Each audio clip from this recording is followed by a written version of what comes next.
Hello students, welcome to Edumantra YouTube channel. আজ 15ই August, বিশ্বের বৃহত্তম গণতন্ত্র ভারতবর্ষের আজ 78তম স্বাধীনতা দিবসে তোমাদের সবাইকে জানাই শুভেচ্ছা এবং অভিনন্দন। 1947 সালে ভারতবর্ষের স্বাধীনতার পর থেকে আজ 77 বছর অতিক্রান্ত। এই 77 বছর ধরে আমরা ভারতের যে জাতীয় পতাকা উত্তোলন করে এসেছি সেটা আমরাও সবাই ছোট থেকে করেছি।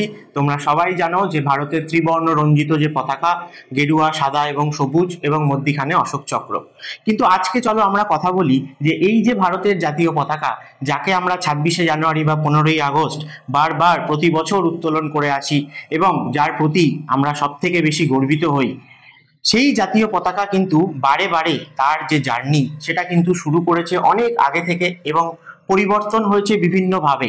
তাই আমাদের স্বাধীনতার আগেও যদি আমরা দেখি তাহলে আমরা দেখব যে বিভিন্ন সময়ে ভারতবর্ষে বিভিন্ন জাতীয় পতাকার কথা ঠিক করার কথা আলোচনা করা হয়েছে এবং বিভিন্ন মানুষ বিভিন্ন সময় তাদের যে বিভিন্ন মতামত কীরকম হতে পারে আমাদের জাতীয় পতাকা সে ব্যাপারে কিন্তু মতামত পোষণ করেছেন। এবং তোমরা দেখতে পাচ্ছ যে 1906 সাল বা তারও আগে থেকে ভারতের এই জাতীয় পতাকার জার্নি শুরু হয়েছে এবং বিভিন্ন বছরে আমরা দেখব যে কিভাবে এর ইভলিউশন হয়েছে, অর্থাৎ আজকে যে আমরা জাতীয় পতাকাকে চিনি ধীরে ধীরে কিভাবে আমরা সেইটাকে বেছে নিয়েছি আমাদের স্বাধীন ভারতের জাতীয় পতাকা হিসেবে। তো চলো আজকের ভিডিওটাতে এই নিয়েই আলোচনা করব। তাহলে সবার শুরুতে যদি যাই, আমরা দেখব যে 1904 সাল থেকে 6 সালের মাঝে তোমরা সবাই জানো যে ভগিনী নিবেদিতা বা সিস্টার নিবেদিতা, যিনি স্বামী বিবেকানন্দের একজন ডিসাইপল ছিলেন, শিষ্য ছিলেন, তিনি কিন্তু প্রথম যে ফ্ল্যাগ ভারতের যে জাতীয় পতাকা প্রপোজ করেছিলেন তাকে আমরা সিস্টার নিবেদিতা ফ্ল্যাগ বলে থাকি। তো এই যে ফ্ল্যাগটা ছিল, যেটা তোমরা ছবিতে দেখতেই পাচ্ছ যে রেড এবং ইয়েলো এই দুটো কালার মিশিয়ে ছিল, যেখানে এই যে রেড কালারটা সেটা আমাদের ইন্ডিয়ান ফ্রিডম স্ট্রাগলকে কিন্তু সিম্বলাইজ করে এবং যে হলুদ কালারটা সেটা সিম্বল অফ ভিক্টরি ছিল। সেই রেসপেক্টে কিন্তু তিনি এই পতাকাটা ডিজাইন করেছিলেন এবং এর মধ্যিখানে বন্দে মাতরম লেখা ছিল। এবং আমরা মধ্যিখানে যদি দেখতে পাই তাহলে তোমরা দেখছো যে আমরা বজ্রের দেব হিসেবে যে ইন্দ্রকে চিনি, সেই ইন্দ্রের যে মেইন যে অস্ত্র সেই বজ্রের কিন্তু একটা ছবি রয়েছে এবং তার মাঝে সাদা রঙের একটা পদ্ম ফুলের ছবিও কিন্তু সেই সময় ছিল।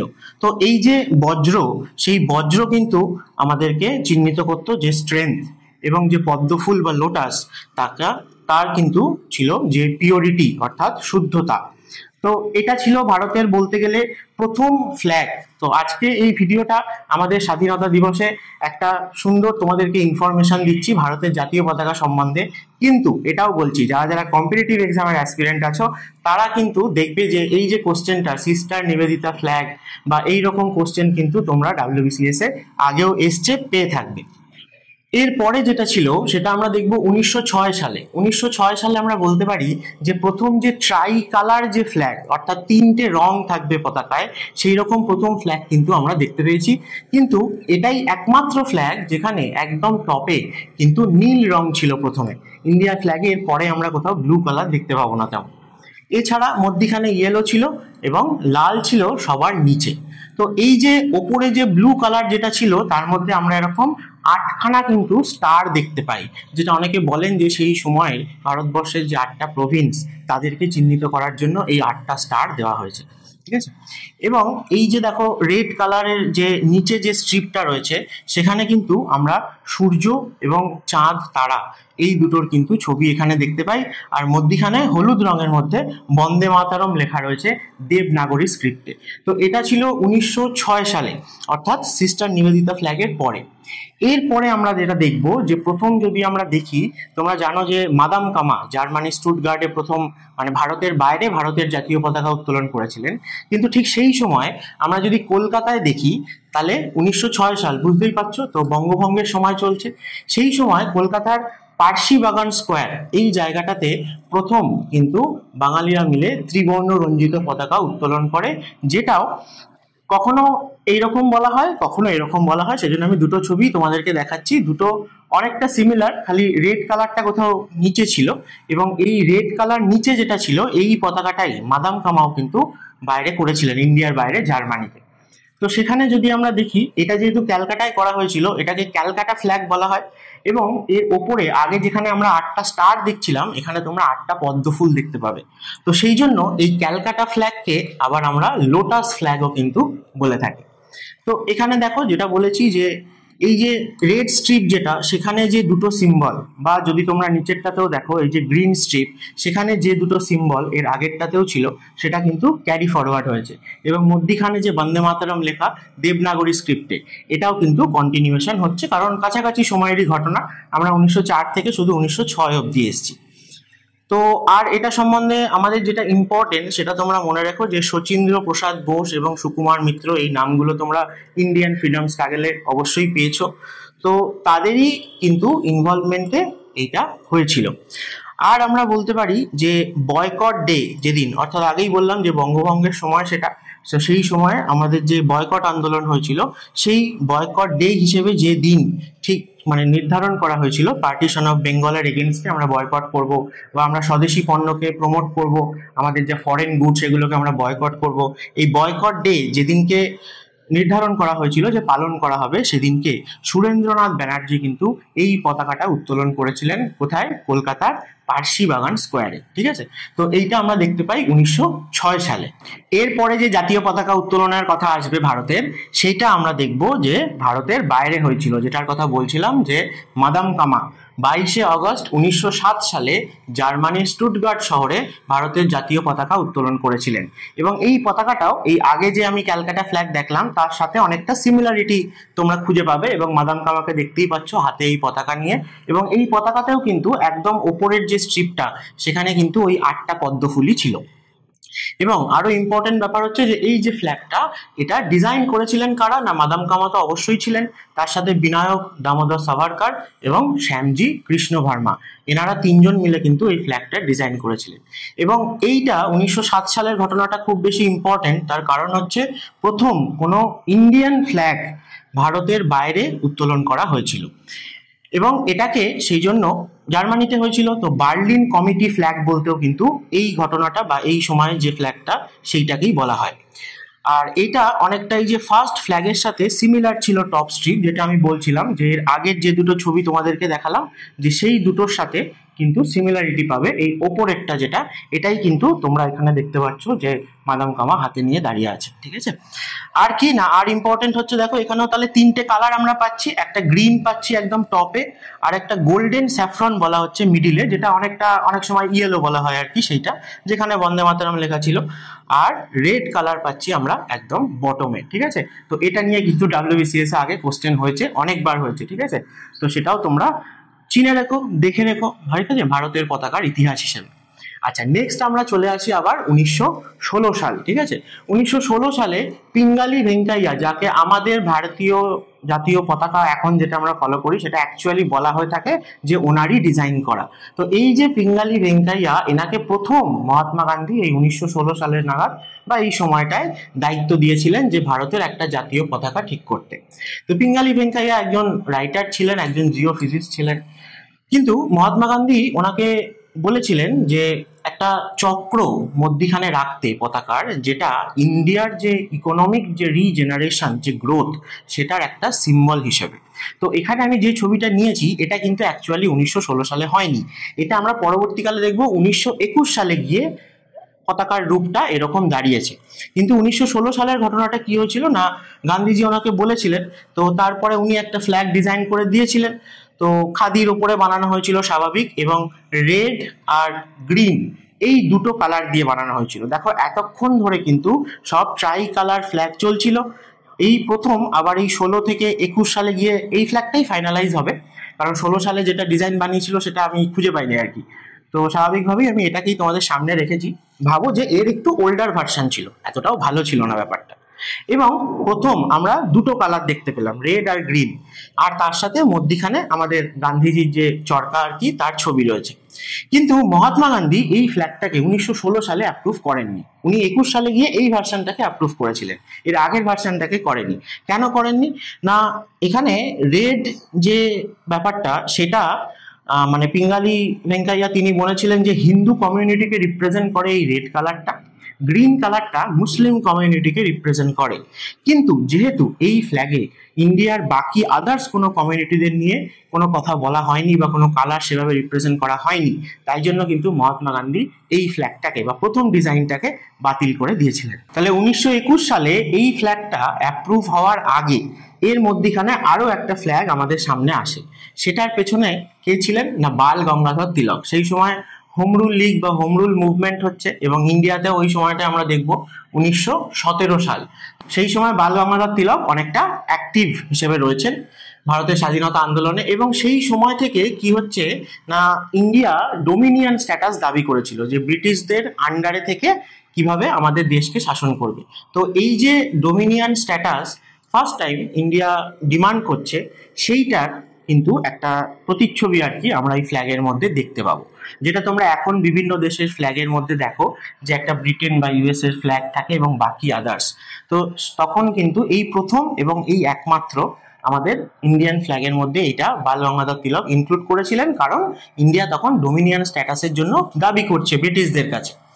এবং এখানে রেস্ট অফ দ্য ফ্ল্যাগ যেটা, সেখানেও তোমরা রেড পাবে এবং ব্লু স্ট্রিপ পাবে, তার সাথে গ্রিন পাবে। রেড গ্রিন তো অলরেডি আমরা কন্টিনিউ করে চলছিলামই, তার সাথে দেখো এই যে তারা এবং চাঁদ, এটাও তোমরা দেখতে পাচ্ছ এখানে ডোমিনিয়ন স্ট্যাটাসের জন্য এই ব্রিটেনের ফ্ল্যাগকে ইনক্লুড করা হয়। আচ্ছা, তার সাথে এই যে স্টারগুলো কি না, এই স্টারগুলো হচ্ছে আমাদের যে সপ্ত ঋষি ছিলেন, অর্থাৎ আমরা সপ্তর্ষি মণ্ডল যাকে বলে থাকি। তো সেই সপ্তর্ষি মণ্ডলের কনসেপ্টে কিন্তু এই 7টা তারাকে এই ফ্ল্যাগের মধ্যে ইনক্লুড করা হয়েছিল, ঠিক আছে, 7 স্টার্স। আর কি তার সাথে যেটা বললাম যে মুন এবং স্টার এরা তো কন্টিনিউ হচ্ছিলই, এবং সব থেকে বড় কথা হচ্ছে এই যে ফ্ল্যাগটা স্বাভাবিকভাবেই আমাদের ইন্ডিয়াতে পপুলারিটি সেই সময়ও পায়নি, তাই জন্য আলটিমেটলি এটা বাতিলই হয়ে যায়। নেক্সট 1921 সালের যেটা বলছিলাম, যে এই ফ্ল্যাগটাই 1921 সালে আমরা আনঅফিসিয়ালি অ্যাডপ্ট করি, কারণ ব্রিটিশরা তো কোনোটাই মানেনি। আমরা কংগ্রেসের মধ্যে বলো বা ইন্ডিয়ার যাই হোক অন্যান্য যারা যারা সংগঠন ছিলেন তারা মিলে বসে, এবং এই সময়টায় আমরা দেখবো যে মুসলিম লীগ এবং কংগ্রেসের মধ্যেও একটা ভালো সম্পর্ক চলছে, এরা সবাই একজোট হয়ে গেছে। তো সেই সময় একটা কংগ্রেসের একটা অধিবেশন 1921 সালে, ঠিক আছে, এই অন্ধ্রপ্রদেশের দিকে হয়েছিল, বিজয়ওয়াড়া, যেটা এখন বিজয়ওয়াড়া আর কি, সেই জায়গায়। তো সেখানে গান্ধীজিকে একজন মানে বাচ্চা ছেলে সে একটা ডিজাইন তৈরি করে দেয়। তো সেইটাকে পিঙ্গালি ভেঙ্কাইয়ার সাহায্যে আরো বেটার কি করে করা যায় সেই রেসপেক্টে করে ফাইনালি এই ফ্ল্যাগটা তৈরি করা হয়েছিল, যেখানেও ওই দুটো কালার রেড এবং গ্রিন, এখানে কিন্তু বলা হচ্ছে যে রেড হিন্দু কমিউনিটিকে ডিনোট করে এবং গ্রিন মুসলিম কমিউনিটিকে ডিনোট করে। এবং স্বাভাবিকভাবেই গান্ধীজি যেটা বলেছিলেন যে মধ্যিখানে একটা স্পিনিং হুইল অর্থাৎ চরকার একটা সিম্বল যাতে থাকে, যেটা ইন্ডিয়ার যে গ্রোথ বা ইকোনমিক গ্রোথ প্রসপারিটি সেইটাকে ডিনোট করছে। এবং এই ফ্ল্যাগটা আনঅফিসিয়ালি 1921 সালে অ্যাডপ্ট করা হয়েছিল। তারপরে আমরা চলে আসি দেখবো 1931 সালে, ঠিক আছে। তো এই সময়টাতেও আইন অমান্য হচ্ছে, তো 1901 হয়ে গেছে আর কি। আচ্ছা, এই সময় যেটা খুব ইম্পর্টেন্ট যে ইন্ডিয়ার প্রথম যে ট্রাই কালার ফ্ল্যাগ যেটা এখনো রয়েছে আর কি, সেই ট্রাই কালার ফ্ল্যাগ এবং এই যে কালারগুলো এতদিন আমরা যে রেড গ্রিন ইয়েলো এইসব নিয়ে ঘোরাঘুরি করছিলাম, এই প্রথম আমরা স্যাফরন, হোয়াইট আর গ্রিন এই তিনটেকে সিলেক্ট করেছি।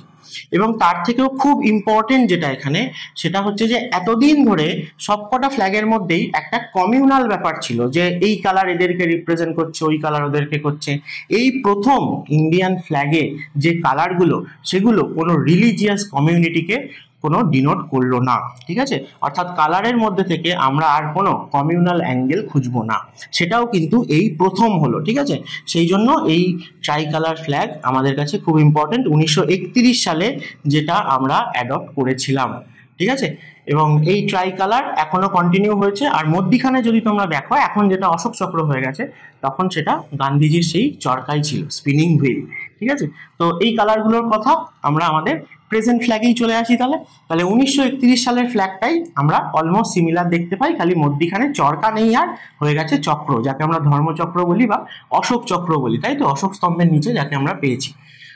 তো প্রথম কথা হচ্ছে এটা আমরা অ্যাডপ্ট করেছিলাম কবে, 22শে জুলাই 1947, তার মানে স্বাধীনতার জাস্ট আগে, 15ই আগস্ট আমরা স্বাধীন হয়েছি, তার জাস্ট আগে। তো সেই সময় আমাদের কনস্টিটিউশন তো তৈরি হচ্ছিল, যারা তৈরি করছিলেন কনস্টিটিউয়েন্ট অ্যাসেম্বলি, গণপরিষদ যাকে আমরা বলি, তো তারা প্রথম অ্যাডপ্ট করলো এই ফ্ল্যাগটা as a national flag of free India, তাই তো? বেশ, তাহলে এই যে তিনটে কালার সেটা আমরা আগে থেকেই পেয়েছিলাম, চলছে। আর এই যেটা বললাম যে ধর্মচক্র, যেটা আমরা অশোকান পিলার, যেটা অশোক স্তম্ভ বলি, তার নিচে যে রয়েছে চারদিকে চারটে, বা যাকে আমরা এমব্লেম হিসেবেও ধরেছি, অশোক স্তম্ভকে ইন্ডিয়ার এমব্লেম হিসেবে, সেই অশোক চক্রকে আমরা মধ্যিখানে নিয়েছি। তো এই যে ট্রাই কালার ফ্ল্যাগ, এটা সেই সময় মানে প্রথম থেকে যদি আমি দেখি বা 1931 সালের কথা দেখি, কংগ্রেস পার্টির ফ্ল্যাগ ছিল এক কথায় বলতে গেলে। সেটাই ধীরে ধীরে 31-এর ফ্ল্যাগটা 47-এ গিয়ে এই রূপ নেয় এবং আজ অব্দি এটাই রয়েছে, স্বাভাবিক, ঠিক আছে? তো চলো লাস্ট কিছু কথা আমরা একটু জেনে নিই আমাদের এখন প্রেজেন্ট যে ইন্ডিয়ান ফ্ল্যাগ তার সম্পর্কে। প্রথম কথা হচ্ছে যে এই যে কালারগুলো, এই কালারগুলো কি ডিনোট করে, কি মিনিং তাদের, ঠিক আছে? তো তোমাদের কিন্তু কোশ্চেনে জিজ্ঞেস করা হয়, ঠিক আছে? ছোটখাটো পরীক্ষাতেও জিজ্ঞেস করা হয়, মানে হতেই পারে, বা এমনকি অশোক চক্র যে মধ্যিখানে রয়েছে তাতে কতগুলো স্পোক রয়েছে, কোথা থেকে নেওয়া হয়েছে, এই কোশ্চেনগুলো হয়। তো আমরা এক ঝলক লাস্ট একটু চোখ বুলিয়ে নিই, চলো। তো স্ট্রেংথ অ্যান্ড কারেজ, আমাদের যে শৌর্যের প্রতীক, শক্তির প্রতীক, ঠিক আছে, সেটা হচ্ছে আমাদের ওপরের যে স্যাফরন কালার সেইটা ডিনোট করে। মধ্যিখানে হোয়াইট, হোয়াইট মানে আমরা জানি যে পিস, পিওরিটি, ট্রুথ, এই সমস্তকে ডিনোট করে হচ্ছে হোয়াইট। এবং তার মাঝে রয়েছে যেটা অশোকের ধর্মচক্র, আমরা বলি অশোক চক্র, সেইটা। এবং নিচে যে গ্রিন কালারটা, সেটা ইন্ডিয়ার ফার্টিলিটি, গ্রোথ এবং অসপিসিয়াসনেস অফ আমাদের মাদার ল্যান্ড, সেইটাকে ডিনোট করে হচ্ছে নিচের গ্রিন কালারটা। আর মধ্যিখানে যে হুইলটা, সেখানে স্পোক রয়েছে কতগুলো, 24টা স্পোক রয়েছে। এবং তার ডায়ামিটার যদি তোমাকে বলা হয়, তাহলে মধ্যিখানে আমাদের যে হোয়াইট ব্যান্ড যতটা চওড়া, জেনারেলি আমাদের এই যে অশোক চক্র তারও ডায়ামিটার অলমোস্ট সেম, একটু কম, ঠিক আছে? আচ্ছা, আর কি না, আর হচ্ছে 24টা স্পোক রয়েছে এখানে, ঠিক আছে? এটা খুব ইম্পর্টেন্ট। আর নেক্সট যে কথাগুলো, আচ্ছা আরেকটা জিনিস আমি এখানে মিস করে যাচ্ছিলাম, সেটা হচ্ছে এই যে হুইলটা, এই হুইলটা কোথা থেকে পাওয়া গেছে সেটা তোমাকে কোশ্চেনে জিজ্ঞেস করা হয়, যে সারনাথ লায়ন ক্যাপিটাল, সেখান থেকে আমরা পেয়েছি অশোকান পিলার, যেটা তোমরা এখানে দেখতে পাচ্ছ। এই পুরো জিনিসটাকে আমরা বলি ইন্ডিয়ার এমব্লেম, ন্যাশনাল এমব্লেম। আমি সেইগুলোর কথা একটুখানি নিয়েছি। ন্যাশনাল ফ্ল্যাগ 22শে জুলাই 1947, ডেটটা খুব ইম্পর্টেন্ট, আগেও একবার বলেছি, মনে রাখবে। এবং কাদের দ্বারা এটা গৃহীত হয়েছে? Constituent assembly of India, not India, ঠিক আছে, বা ইন্ডিয়ান কনস্টিটিউশন, এরম নয়, কারণ তখনও কনস্টিটিউশন তৈরি হয়নি। নেক্সট হচ্ছে ন্যাশনাল অ্যানথেম কি আর ন্যাশনাল সং কি, পরীক্ষায় এসছে আগে, ঠিক আছে? ন্যাশনাল অ্যানথেম বলতে আমরা আমাদের কবিগুরুর লেখা জনগণ মনকে বুঝি, যে যেটা আমরা অ্যাডপ্ট করেছিলাম কবে, এটাও ইম্পর্টেন্ট, যে 24শে জানুয়ারি 1950। 24শে জানুয়ারি 1950, তোমরা জানো যে সংবিধান লাগু হয়েছে 26শে জানুয়ারি 1950 থেকে। তার দুদিন আগে আমরা ন্যাশনাল অ্যানথেম আর ন্যাশনাল সং, এই দুটোকে কিন্তু অ্যাডপ্ট করেছি। তো ন্যাশনাল সং হচ্ছে আমাদের বঙ্কিমচন্দ্রের লেখা আনন্দমঠ উপন্যাস থেকে নেওয়া, আমাদের চিরাচরিত পরিচিত বন্দে মাতরম, এটা কিন্তু ন্যাশনাল সং। আর আমরা যেটা গাই সবাই মিলে একসাথে দাঁড়িয়ে, সেটা কিন্তু ন্যাশনাল অ্যানথেম, জনগণমন। আর ন্যাশনাল এমব্লেমের কথা বলছিলাম, যে ছবিটা আমরা দেখতে পাচ্ছ, মানে তোমরা পাচ্ছ এখানে দেখতে, যে অশোক স্তম্ভ, অশোকান পিলার, এইটাকে বলা হয় ন্যাশনাল এমব্লেম অফ ইন্ডিয়া। এখানে চারটে লায়ন রয়েছে ওপরে, চারদিকে মুখ করা রয়েছে ইন 4 ডিরেকশন, ঠিক আছে, একটা আরেকটার সাথে পারপেন্ডিকুলারলি রয়েছে। এবং নিচে যে বেসটা, সেইখানে চারদিকে আমরা এই চারটে এরকম চক্র পাই, যেগুলোকে ধর্মচক্র বলা হয়। এটাও চারটে ডিরেকশনে ফেস রয়েছে। এবং এদের মাঝে মাঝে যে চারটে গ্যাপ রয়েছে, সেই জায়গায় আমরা চারটে অ্যানিম্যালকে পাই। এই কোশ্চেনটাও তোমাদের পরীক্ষার জন্য খুব ইম্পর্টেন্ট, যে এই যে বেসে যে চারটে ধর্মচক্র রয়েছে, সেগুলো সেপারেট হয়ে রয়েছে, তাদের মাঝে মাঝে একটা সিংহ রয়েছে, একটা মানে বুল রয়েছে বা অক্স, ষাঁড়, একটা ঘোড়া রয়েছে এবং একটা হাতি রয়েছে, ঠিক আছে? এলিফ্যান্ট, লায়ন, বুল আর হর্স, এরা চারজন এই অশোকান পিলারের বা অশোক স্তম্ভের বেসে কিন্তু রয়েছে, যার মাধ্যমে এই চারটে ধর্মচক্র সেপারেট হয়ে রয়েছে। আর সবার লাস্ট যেটা কথা, সেটা হচ্ছে ন্যাশনাল ক্যালেন্ডার। তোমরা হিস্ট্রিতে পড়েছো যে শকাব্দ যাকে আমরা বলে থাকি, ঠিক আছে, অর্থাৎ 78 এডি থেকে যেটা শুরু হয়েছে ইন্ডিয়াতে, এই যে ক্যালেন্ডারটা, সেই রেসপেক্টে যদি আমরা বলি, তাহলে সেটাকে আমরা ইন্ডিয়ার ন্যাশনাল ক্যালেন্ডার বলে থাকি। তো আজকে স্বাধীনতা দিবসের সকালে তোমাদের সাথে যে ইনফরমেশনগুলো শেয়ার করলাম, আশা করি তোমাদের ইন্টারেস্টিং লেগেছে, ভালো লেগেছে। যদি ভালো লাগে, তাহলে আজকে ভারতবর্ষের আরও যারা যারা জনগণ রয়েছে তাদের মধ্যে শেয়ার করো ভিডিওটা। আর আমাদের চ্যানেলকে অবশ্যই সাবস্ক্রাইব করতে ভুলো না, কারণ আগামী সমস্ত পরীক্ষাগুলোর জন্য কিন্তু খুব ইম্পর্টেন্ট সেশনস খুব শীঘ্রই তোমাদের ইউটিউবে আসতে চলেছে। চলো দেখা হবে আবার নেক্সট কোনো একটা ভিডিওতে। ভালো থেকো সবাই, গুড বাই।